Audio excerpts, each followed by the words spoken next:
Welcome everybody to Helsinki Art Museum tonight, and also to those of you attending this event online.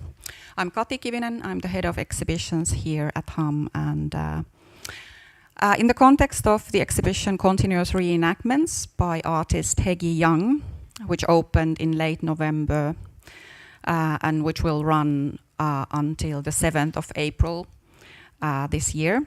We have a small program of speeches and we are continuing it tonight. As part of the exhibition, I have to mention also that Haegue Yang's sculptural ensemble Handles comes to life twice a month, so every other Saturday. And then those spell-covered sculptures will be maneuvered by performers in the exhibition hall, accompanied by Korean-born composers Isan Jung's composition Images from 1968. The next activation actually takes place tomorrow on Saturday the 20th, so warmly welcome here again. So we started a series of discussions around the exhibition already in late November when the curator Karima Pudu from SMAC Ghent in Belgium was speaking here on Haegue's art. And tonight it will be followed by a talk by Anders Kreuger. So very warm welcome to you, Anders, here. And we will continue still in March, on the 15th of March, with art historian Katve-Kaisa Kontturi, giving a lecture on the materialities of Young's art. And then we will close this series of talks on the 6th of April, Saturday, when the artist will be here and give her artist talk just during the last weekend of the exhibition. So today we have the pleasure to be accompanied by curator and Kohta art hall director Anders Kreuger, who shall speak about Haegue's art. They have been collaborating both in writing as well as in teaching world as educators. So you can give your own small introduction on that, how you have met. But just to introduce Anders for you shortly. So since 2019, you've been working here as the director of Kohta, which is a private art hall here in Helsinki. And before that, you worked as a senior curator at Muhka, the Museum of Contemporary Art in Antwerp, Belgium. And from 2006 and 10, you were working as exhibitions curator at Lunds Konsthall in Sweden, and also from 2007 to 2010 as the director of the Malmö Art Academy, also in Sweden. But Anders is no stranger to Helsinki, because already in the 90s you were working here as the director of the Nordic Institute for Contemporary Art NIFCA in Suomenlinna. Besides his institutional work, Kreuger has also worked extensively as an independent curator in Western and Eastern Europe, Russia, India, and the US. And he has also taught in several art academies in Scandinavia, as well as also, for example, in London at the Royal College of Art. But without further delay, let's get started. The lecture will be around 45 minutes, after which we hopefully have some time for possible questions and comments. And I hope that many of you have already managed to see the show here, but I think Anders is promising to show us something that you won't see here upstairs. So let's go. Thank you.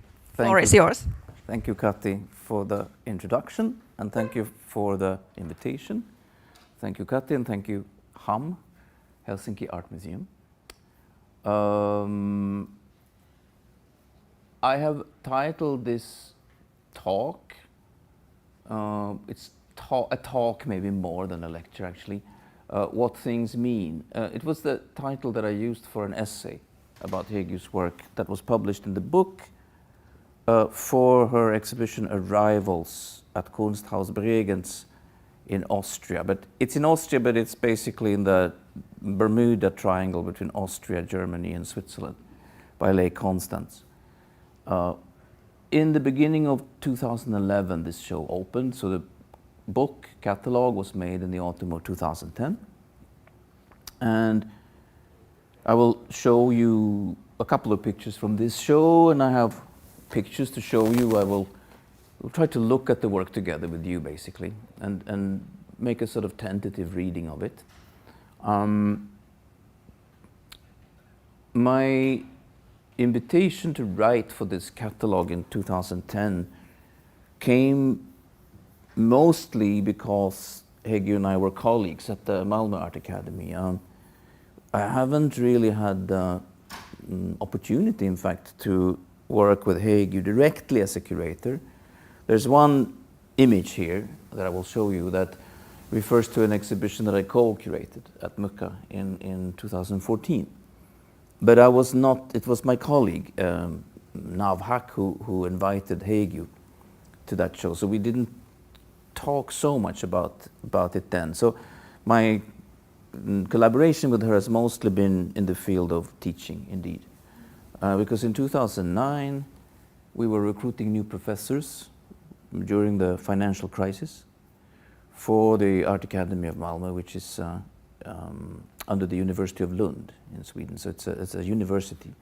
We received, I think we received, I can't even remember, but it was like more than 300 applications, you know, for 3 professorships.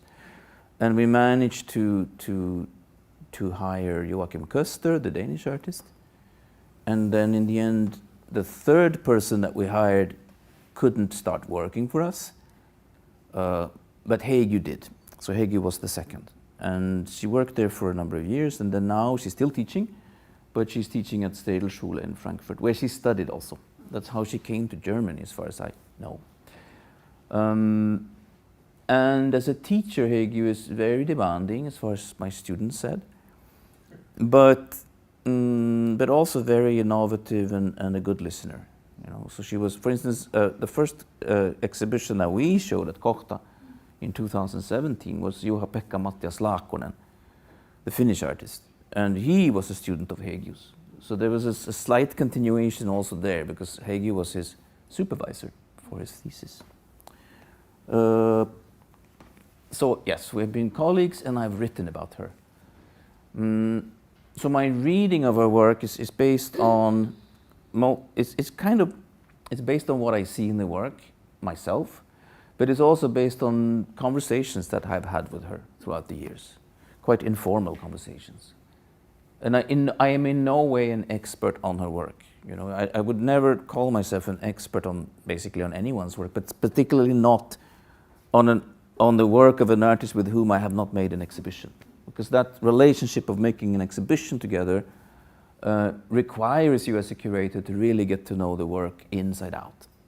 And I've never really had that situation with Haegue. So the reading that I will try to make is going to be hopefully not superficial, but it's going to be a bit my own reading, you know. And I'm going to talk mostly about her work in terms of this complicated relationship between the object, the image, and the word. It's a relationship that is almost always unresolved in visual art, because I don't see how you can resolve it, because somehow the moment you resolve that tension, there's no art anymore. And quite often I find myself obliged to write about work as image objects rather than sculptures. And it goes not only for Haegue's work, but also for other artists' works. To what extent is a sculpture an object? To what extent is it an image? To what extent is the work its title? And to what extent is the work decoupled from its title? With Haegue, there's almost always a title. I would say always, but I have to say almost always, because I'm not quite sure. But I don't think I have come across any untitled work by Haegue. So and I know that at least in the beginning of her practice, there was almost always a story behind the work that you were not obliged to know or even be very interested in, but there was something driving the work towards its visual appearance. That was in the 3rd part of this relationship, object, image, and word. There was something that she had been dealing with in words that then came out in the object. This is the first work that I chose from many on her excellent website. And by the way, I have to say immediately that all the images are provided very kindly by her studio in Berlin, and the captions as well. And I'm not going to read the captions, they're just there for you to consult, as you look at the images. But this is one of the first works that appear, and it's, I think it has qualities that will reoccur in the more than 60 works that we look at together. That it's an image object. It is not immediately classifiable as anything really. It probably would be a little bit simplistic and also a little bit imperialistic in terms of cultural appropriation and cultural narrative to immediately use the word shamanic about this object, image object. But I'll just let it hang and we return to it later. Because Korean culture, and again, I'm not an expert at all, but Korean culture is layered because of the political history of Korea and the cultural history of Korea. And the sort of the bottom layer of Korean culture, the foundational layer, which is very connected to the culture and religion of the other peoples around in the area. Those who, the Manchus, for instance, in China, and the Tungus on the Russian side, and many other peoples there, they are very connected to this general Northern Eurasian strong mental tradition of shamanism. And shamanism is a wide term. It can be used also when you talk about the mental culture of the Americas, of Northern and Southern America, and also Africa. But quite often in shamanic studies, when you talk about shamanic practices, the best studied area is actually Northern Eurasia. From the Samis here in the Nordic region to Korea and Japan, basically, and everything in between. And so that's kind of the first layer. And then, of course, then you have other layers on top of that, the Buddhist layer, and there's also a strong Christian cultural reality today, different kinds of Christianity. And shamanic tradition is not easy to pinpoint. Most of it has been lost, but there's still quite a lot of it. And what is there is not necessarily pure or real or historically correct, but it is another approach to knowledge, a less formal approach to knowledge. It's knowledge that has been handed down from generation to generation, but it's also knowledge that anyone can immediately access, intuitively. So it's not so much about learning a system, it's more about initiating yourself to this knowledge. And I'm not going to go into detail, but Can you use this? do I need to use this? Just a moment. Okay. So you need to initiate yourself into this shamanic knowledge and practice. And usually you do it by having very brutal dreams about being cut up in pieces and thrown into a river, and then you re-emerge from the river as a whole person, but as a new person. Things like this. I'm saying this at the beginning because we have several strands in Haegue's work where she quite often very strategically reconnects to this layer in Korean culture and in Asian culture and in visual culture in general. She works all over the world, as we will see. These are very early pieces that we're looking at now from her student years. I'm showing this to show that basically from her years in Frankfurt as a student, she was also working with printed formats, so not only three-dimensional. And in the exhibition upstairs, we see this too. This is an example of the kind of work that she did quite a lot in the beginning, where she was looking at human interaction through objects, and she was allowing objects to signify people in a way. There are many examples of this. This one is called VIP's Union, and you see the dates there, 2001/2014. The image is from the museum where I used to work, the Museum of Contemporary Art Antwerp. Me and my colleague Nav Hack organized this exhibition, Don't You Know Who I Am? Art After Identity Politics, in 2014, so it's already 10 years ago. And in the lobby of the museum, we reenacted this piece by Haegue from 2001, where the idea is that the organizers of the exhibition ask people who are important to the museum. It could be curators, artists, patrons, politicians, people in the city, to lend a chair.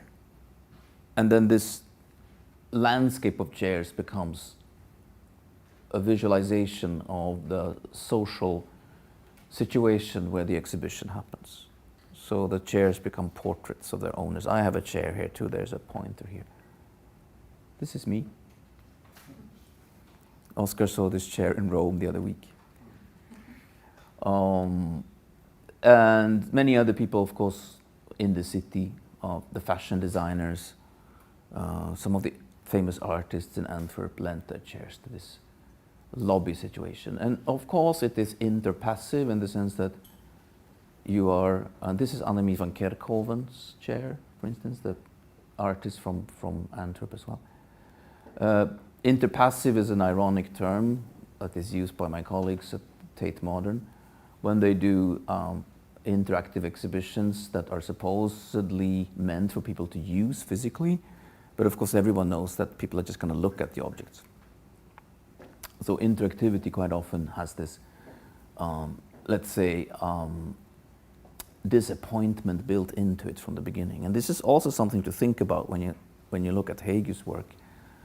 A lot of it is built to be able to move with the viewer. You're supposed to be able to manipulate the work, but you're not allowed to because it's too precious, so you can't actually touch it. So in that sense, it's interpassive, but in another way. This, I think, is an interesting work too. I basically just picked the work that I've found interesting from her catalog. It's called Vita Activa, the Human Condition, and that's obviously a quote from Hannah Arendt, the German-American political theorist, who talks about vita contemplativa and vita activa. Here you have 4 workstations for reading, for writing, for reading and recording, and for listening and knitting. And that already tells you something about Haegue's interests. You know? There's a lot of textile practice involved. Nowadays, it's not necessarily Haegue who does the knitting, but in the beginning it was. And it's not even necessarily Haegue who does the reading and recording and writing, because it's grown out into a big operation, almost like a corporation. She has a studio in Berlin and a studio in Seoul. But this installation also, let's say, forebodes some of the immersive, all-encompassing installations with image objects that she was doing from, this is 2003, but from something like 2006 onwards. She's been doing a lot of these. But this is like a pointer towards a future for her practice. There are detail images here, also the work that would be nice to look at, but there's so much else to see. But you can just take note of the lamps here that are, on the one hand, lamps just to illuminate. On the other hand, they're mysterious objects that communicate something else than physical light. And they're sculptures as well. Just by virtue of being lamps, they're sculpture image objects. At some point around this time, Haegue Yang took something that was almost a time out or a break. And in preparation for that, she packed quite a lot of the work that she had produced until then to be stored. And then she conceptualized it as a piece that she called storage piece, which, as you can see, has in the meantime been sold to a private collector. So a lot of her early work is actually part of the storage piece now. So if you want to show one of her early pieces, you have to break up the storage piece, unpack it, and show the individual works. It's been done, but it involves a negotiation with the owner of the work. When the work was configured as a work, it was also accompanied by a performance which had a dialogue between a generic man and a generic woman. So also here there's a story to go with the work. It's not necessarily a story behind the work. In this case, it's more like a story alongside the work, a story that accompanies it. And then, of course, this story that I'm telling, the story of her packing all the works and selling it as a one piece is the follow-up story that comes after the work was launched. Now we are approaching slowly. I said that from 2006 onwards she was engaging in this. We're slowly approaching the kind of work that she became known for internationally, that her breakthrough, basically. You can see that this piece is collected by, I don't know, M+ in Hong Kong, a museum that did not exist in 2006. They bought it much later from her as a key piece from her early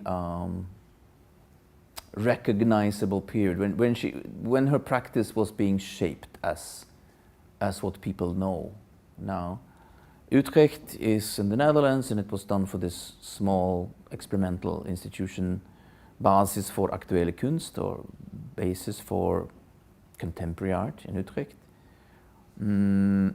But already we have some of the features that will reoccur. We have the aluminium Venetian blinds, and we have various sensory devices, light, wind, scents, heat. You can see the heating lamp here, scent, ventilation, and there's this interaction between two lamps where they are in a sort of double bind of conceptual irrelevance. That makes absolutely no sense for one lamp to light up another lamp, particularly not when both are lit at the same time. And that was a sort of a contradiction that she built into many of these environments. And this is an element that reoccurs in many of the immersive installations from this period. Nice to show because it shows you all the emotive and visual elements of what is to come, but in a much more, let's say, austere, practical way. What's the bare minimum that you need in order to create this kind of atmosphere in a space? This is also a project that is important to Haegue, and I remember that when she gave her lecture in Malmö in 2009, to become a professor, she talked about this work at length, because it was part of her breaking her fast, as it were, like part of her coming back into making work actively from this period of stepping out for a moment. And she found this abandoned house in Incheon, close to Seoul, I think, in Korea, where she installed various objects, origami objects. I don't know, these, you see them here, and you see them stacked here. Again, lamps. And this sculptural object is based on a clothes drying rack, for which she has sewn a cover. And I will just read you a very short quote by Haegue herself when she talks about this piece, which is called Sadong 30, which was the address. She found this abandoned building, which, and now I quote her, implied an anti-time and a non-space, in spite of its evident social and geographic codes. So this anti-time and non-space, in spite of evident social and geographic codes. We can keep that in mind because quite a lot of the work that we're going to see, in a sense, enacts the same double approach. She uses a lot of elements that are very coded culturally, geographically, geopolitically, even religiously.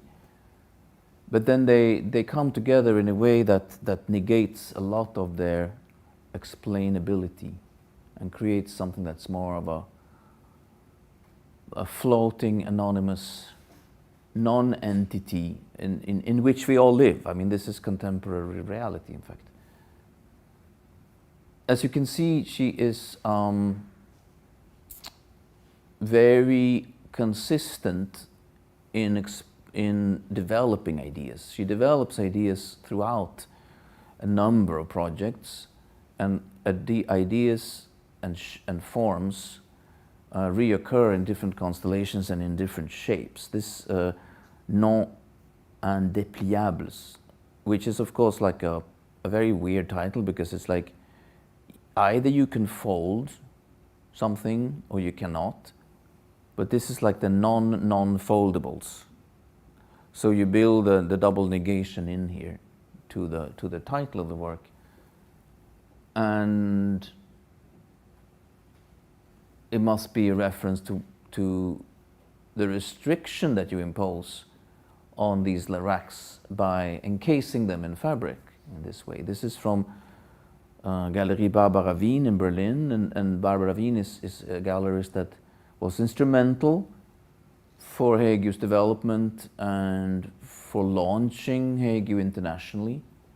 She's still working with Barbara, although she's also working with much bigger galleries internationally today, but she stays with Barbara, and it's always possible to acquire something by Haegue from Barbara, through Barbara, and it's very often also possible to see work by Haegue in the gallery in Berlin, which is nice. I got to know Barbara when I was making a retrospective exhibition of Jimmy Durham's work in Antwerp in 2012, and that because Jimmy had a similar relationship with Barbara. He held on to her, although he also moved on to other galleries. And that tells you something about the quality of a relationship and of the gallerist herself.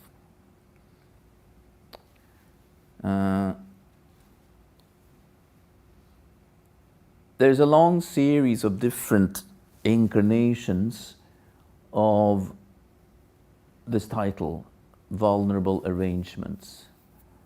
Vulnerable is a quite popular word in visual culture and contemporary culture in general. In a sense, it's a bit of a safe title because you expose something without exposing too much. It's a bit like this double movement of exposing and withholding that is actually one of the basic concepts behind the use of the Venetian blind in her work. One reference to why she's using the Venetian blind is the dictatorship in South Korea in the 60s and 70s, where people were reluctant to let the neighbors see too much of what was going on at home. So it was always safer to have something, to protect you from the gaze of your neighbors, because you never knew. And the Venetian blind was coded into the visual reality of that time in South Korea, also in this part of Europe. In Sweden, where I come from, the Venetian blind is really associated with the 1960s more than anything else. In other parts of the world, you have other ways to keep your neighbor's eyes at a distance from yourself. You have lace curtains, you have roller blinds, you have shutters, you have vertical blinds. and they all have different connotations and different flavor, as it were, culturally. The Venetian blind is interesting because it's not cheap. It's not easy to install. Every time you install a Venetian blind, you have to have a guy coming, usually a guy, and cut it for you because it needs to be precisely cut to your window. So it always involves a certain amount of tailoring, a certain amount of bespoke craftsmanship, and the actual blinds are not cheap either. So when Haegue is using the blinds, also when she's using lamps and other things, it's never quite just a found material. It's never quite just something cheap and easy to use. It's more than that. This is I would say this is a seminal work and a sort of a foundational work in Haegue's practice. It's an installation of Venetian blinds, as you can see, which was made for Kunstverein Hamburg. And Mountains of Encounter is a title that directly relates to the underlying story, which is the encounter between an American journalist and a Korean partisan who was fighting for and with the Chinese communists in the 1930s, and later exposed as a Japanese spy. And his nom de guerre, his pseudonym was Kim San. Can't pronounce it properly maybe, but that's how it's written. And then the American journalist was also writing under a pen name, Nim Wales. And their relationship, their encounter, was something that not only inspired the work, but is also encoded into it. You see the jagged outlines of a mountainous landscape. If you look at how the blinds have been mounted. And that is an image that is coded into the installation. And then of course you have all the elements that we already saw in Utrecht. You have the spotlights, the floodlights, you have also heat, for instance. And this kind of work where there is a story behind, an intricate use of materials and shapes that reoccur, and a synesthetic approach where heat, light, visuality and the spatial come together is emblematic of the work that made Haegue known, and she still continues this. This is another example from more or less the same time, which was produced for the Carnegie International exhibition in Pittsburgh. Visually it's a bit different, as you can see, but it has all the elements, just in a different way. I'm not showing all of these, obviously. I'm showing some examples of this work. This is another important work, where the background is more to do with Marguerite Duras, the French writer, and her triangular relationship between her husband and her lover at the end of the Second World War in 1945.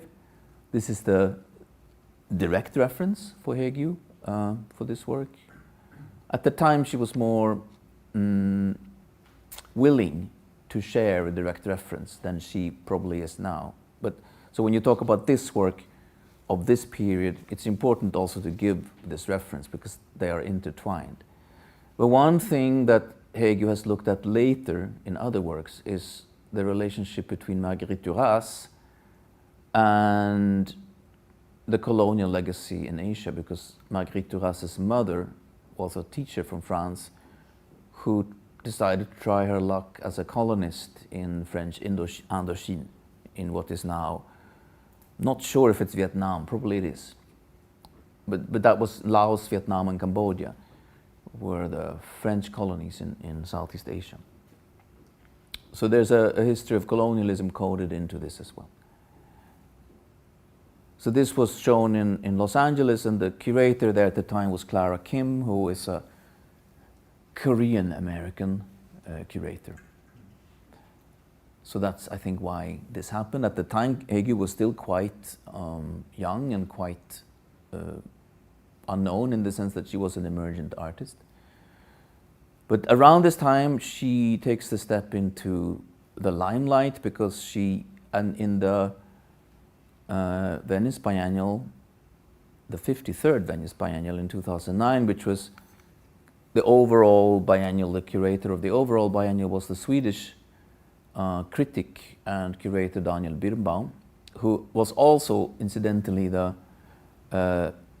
rector, I think he was titled, of Städelschule at the time. So I suspect that he knew Haegue through that in fact. But she had a series of vulnerable arrangements in Arsenal, and this is what you see in this picture. And at the same time, she had another series of vulnerable arrangements in the Korean Pavilion. The curator for that was Yoon Ji-jo, who was another American Korean curator. And there's obviously it's a very difficult and demanding situation for an artist who is still emergent, but also an ideal situation if you are really serious about making the step, you know, making the move and become an internationally circulated artist. There's nothing better than being in the Korean Pavilion and in the general exhibition at the same time. And this incidentally was also the year that she was hired to become a professor in Malmö.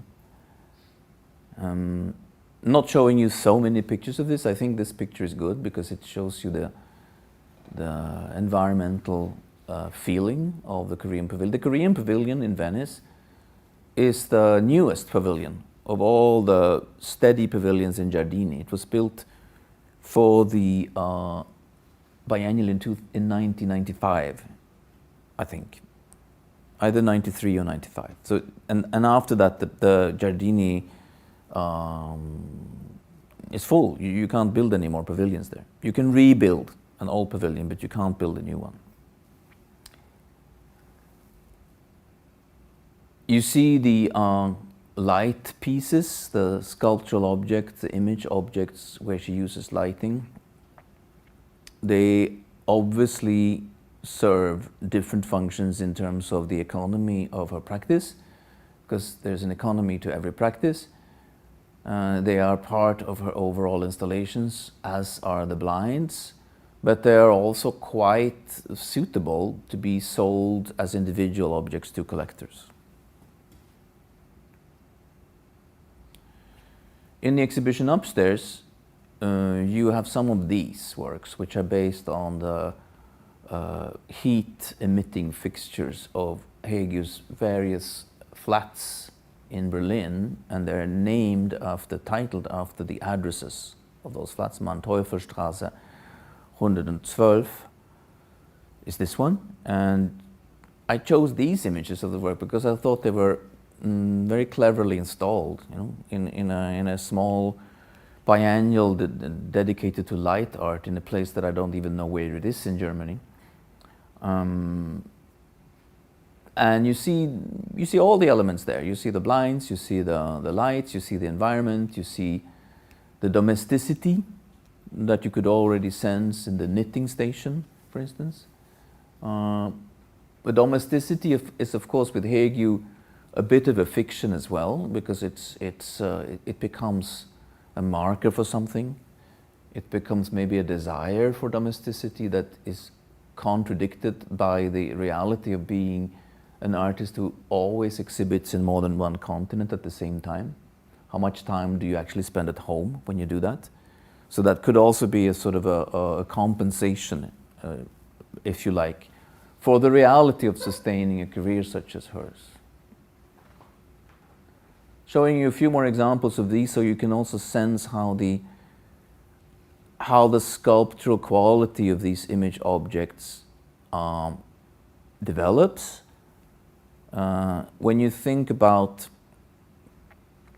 how language functions and how language and images go together, it's kind of useful to remember something that Sigmund Freud talked about when he talks about primary psychical processes. He says there are two operations that, for instance, in dreams happen all the time, and that is Verplatzung and Verdichtung in German, and in English they become displacement and condensation.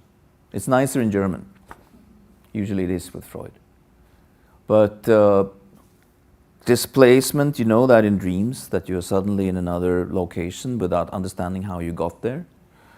And condensation, suddenly an image becomes very dense, and you don't understand how that happens in a dream. So in a sense, but when Haegue is doing making her objects and doing her installations, she's very consciously playing on these terms, and she has used them as well for titles. Twin Tower is a rather risky title to use in New York in 2010, but she did.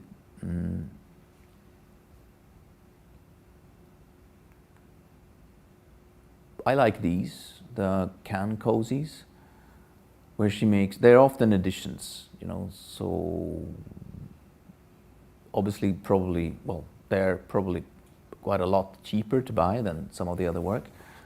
They're basically cozies knitted specifically for various cans, toilet paper rolls. We will see another example later. The images are arranged chronologically, as you've already understood. I wanted to show you this as well, because this is an early example of an object that is supposed to be moved around by a viewer or an actor or a functionary standing in for us. Again, because the work is too precious. This work is probably less precious than the work that we will see later with all the jingle bells on them. But the way the work is communicated through images is that someone is making it move. From around this time, 2010, 2011, Haegue is also starting to work very specifically on paper and with paper. Upstairs we have a series of well-selected examples of the Trustworthies series. You see some of them here as well on the walls, although I suspect that these might be actually prints from prints simulating the Trustworthy series. But if you've seen the exhibition upstairs and read a little bit about these works, you know that they're collages, and the variously colored papers that the collages are made from is actually torn out of the inside envelopes of security envelopes that are sent out, for instance, by pension funds or insurance companies or banks, when they're sending you things that no one but the recipient is supposed to be able to see. So you're not supposed to be able to hold the letter up and see what's in it. So you need something that obstructs the view. Again, as with the blind, you know, it obstructs the view, but it also lets something through. So this double movement of obstructing and letting something become visible is also somehow there. And Trustworthies, of course, is a play on the image that these envelopes are supposed to communicate for the companies that send them out. But she worked with Manuel Reder, who is a German graphic designer, also connected to Barbara Wien, actually. And they started to develop these wallpaper works together at this time. And this image is nice, I think, because it shows how the image objects and the wallpaper work can come together. More examples of how these objects are continuously developed, refined, or made more simple in double movements. This is the work from which the work upstairs evolved. This was installed in the exhibition that I mentioned in the beginning in Kunsthaus Bregenz in Austria. It's a magnificent building by Peter Zumthor, the Swiss architect, and on 3 floors, and on one of the floors we had these light sculptures. And this was also, as far as I can remember, the first time she used the idea of the ballet and the idea of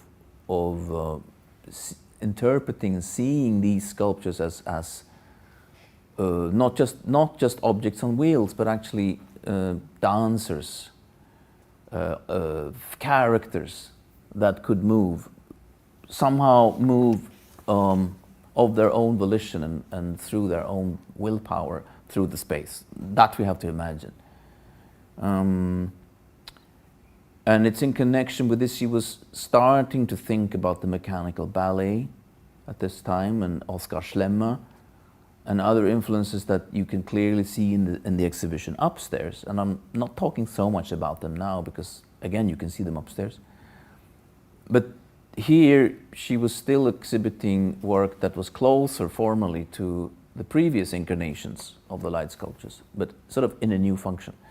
And that's why she was using The Rite of Spring by Igor Stravinsky as a soundtrack for this, which you're also doing upstairs. This is a close-up of these. Of course, by 2011, she already has a very distinct style. She's associated with this sort of would-be random arrangement of things. And in the text that I wrote for the catalog, I arrive at a short discussion about ikebana, in fact, about the Japanese tradition of flower arrangement. Because I thought at the time that would be one way of reappropriating these works within an Asian tradition. And in the research that I did at the time, threw up some facts, and one of them is that there are basically different traditions, of course, it's a 600-year-old Japanese tradition of making temporary sculptures from flowers and other plant details, which developed from the Buddhist practice of flower offerings. 2 of the distinct varieties of classical 16th and 17th century ikebana come to mind. Rikka, the hieratic style, the very strict style, is focused on the stark and symbolically encoded juxtaposition of vertical stems and horizontally affixed leaves of flowers. This tradition is kept alive in the temples where it was invented and refined. Nagere, the thrown together style, elaborated together with the tea ceremony, on the other hand, wants to achieve a casual and domestic overall impression, often based on diagonal movement, which requires considerable knowledge and deliberation. Its compositions are intended for the informal-looking formal alcove of the traditional Japanese house. And Haegue combines these 2 approaches, I thought at the time. When I told her that I was going to refer to ikebana in the text, she said, "It's funny because once I was invited to an ikebana workshop in Japan," she said. And she said, "I managed to offend everyone in Japan because I did not want to use the flowers or the stems. I wanted to use the material that was left on the floor when the other people had done their ikebanas." And so she managed to offend the Japanese, which I think is not so uncommon between Korea and Japan. After we move fast.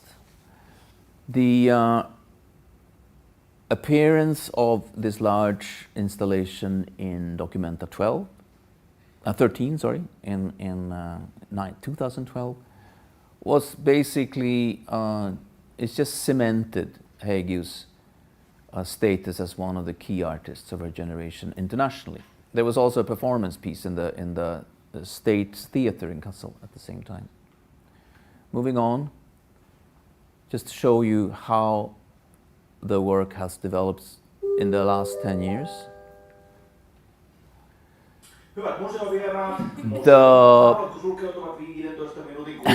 The blind pieces continue, and they become more and more refined. Dear museum guests, the museum and the cloakroom will be closed in 15 minutes. Thank you and please come again. Okay, and now Russian and Chinese. So you see the shapes are reoccurring, but they are also developing. Sometimes they are rougher, sometimes they are more refined, sometimes they are more shamanic, sometimes they are less shamanic. I don't know how shamanic these are, but they are quite funny, I think. The printing aspect of Haegue's work continues. In 2012, she was invited to Singapore and she did these prints with aniseed that I wanted to include just because I think it's important to see that she keeps developing, she keeps trying new things, but she also keeps going back to things that she has been doing at the very beginning of her career. I like these, and I was really thinking of the story about her offending the Japanese when I discovered these on our website. That's why I wanted to show them to you. I find them very charming.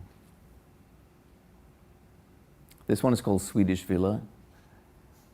It's not a secret that this is one of the worst color combinations, blue and yellow. And the Swedish state bought it. It's in the collection of Moderna Museet. She was working in Sweden at the time, so she was fully aware.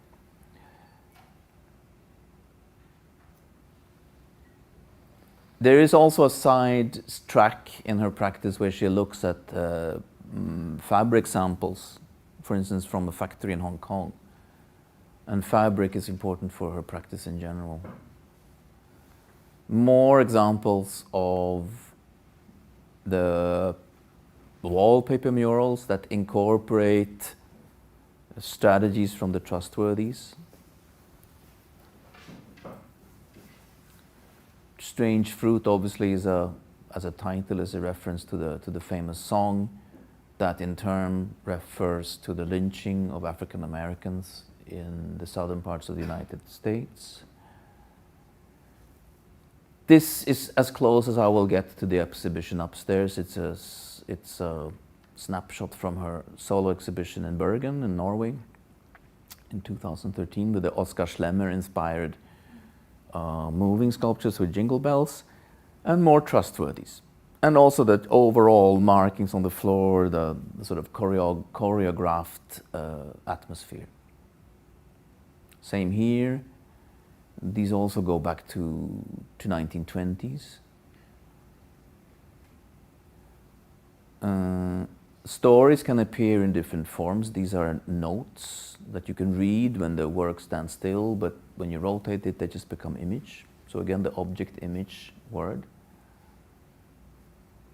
Another object that is a little bit more amorphous and probably really does need to be manipulated by this functionary. I think this is self-commenting. I also wanted to show this, because these are graphic works made with spices. And just to make you aware that the blinds are still continuing, and sometimes the color combinations are really coarse, as in the Swedish Villa. Sometimes they're very refined, as here.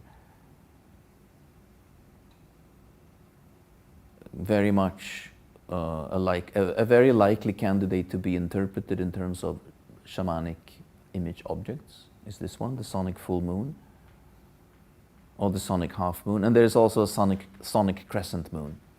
And it's all about the relationship of the gold and the silver, as you can see. These objects, we're approaching the end. These objects are interesting because they are very complex, very hard to describe.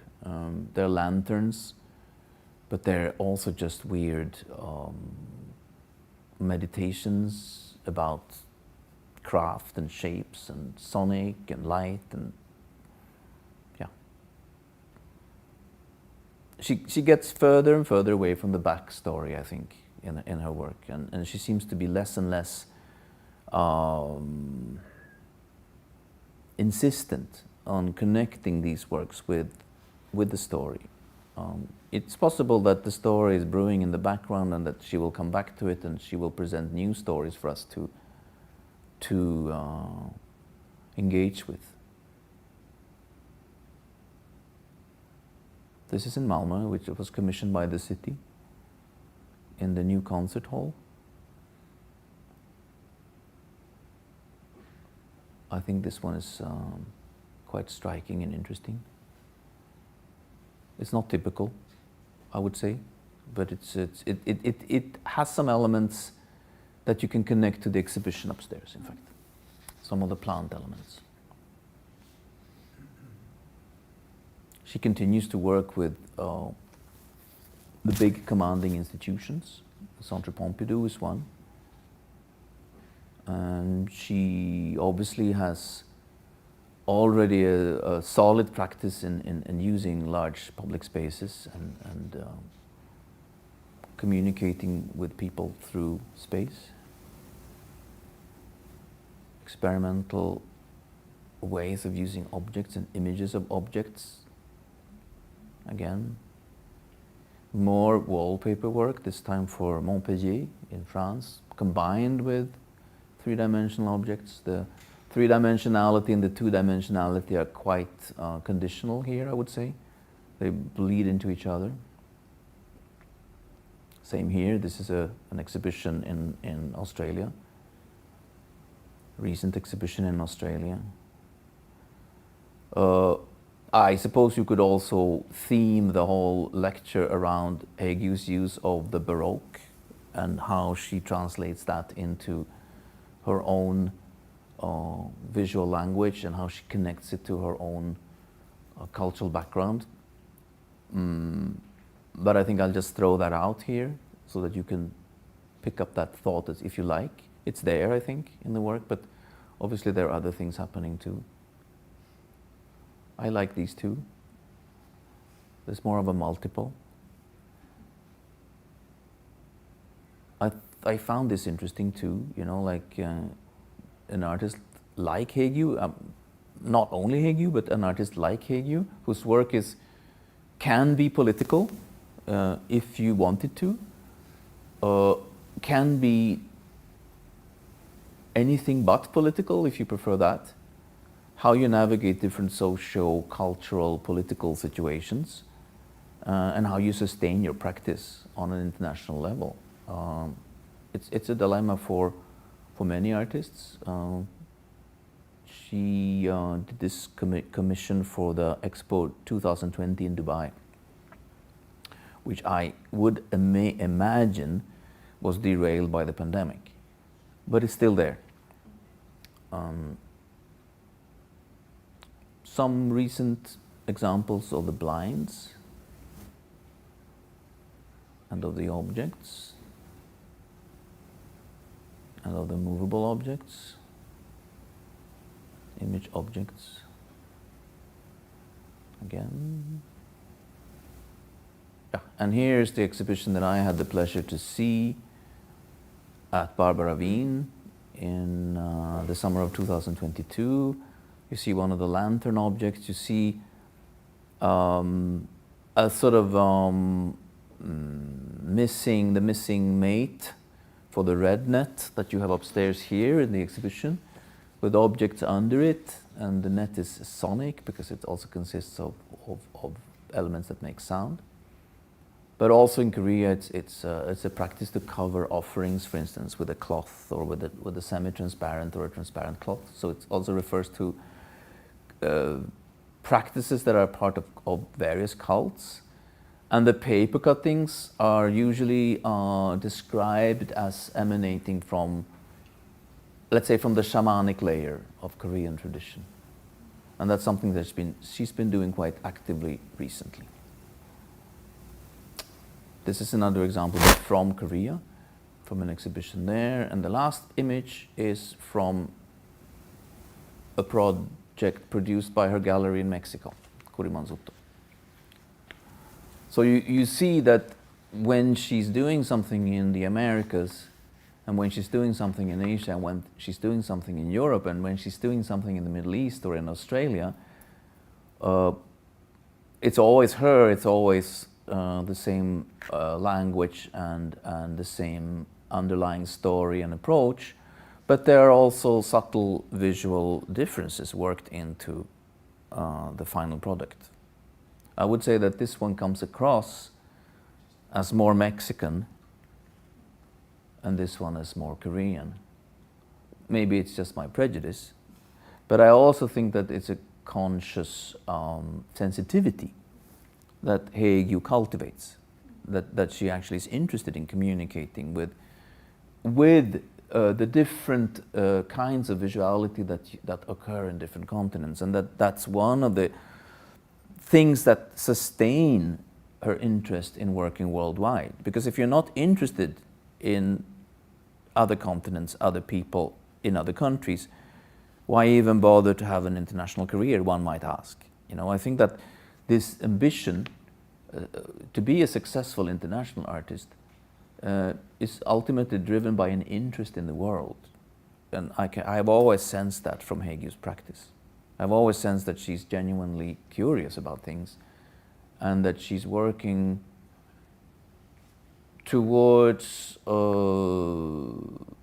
wouldn't say a synthesis maybe, but towards a steadily developing and refined interpretation of the world as it exists and as she travels through it. And like everyone else, she's fully aware of the fact that the world is complex, that the world is not necessarily a good place, and that the world is not necessarily becoming a better place. But what can you do?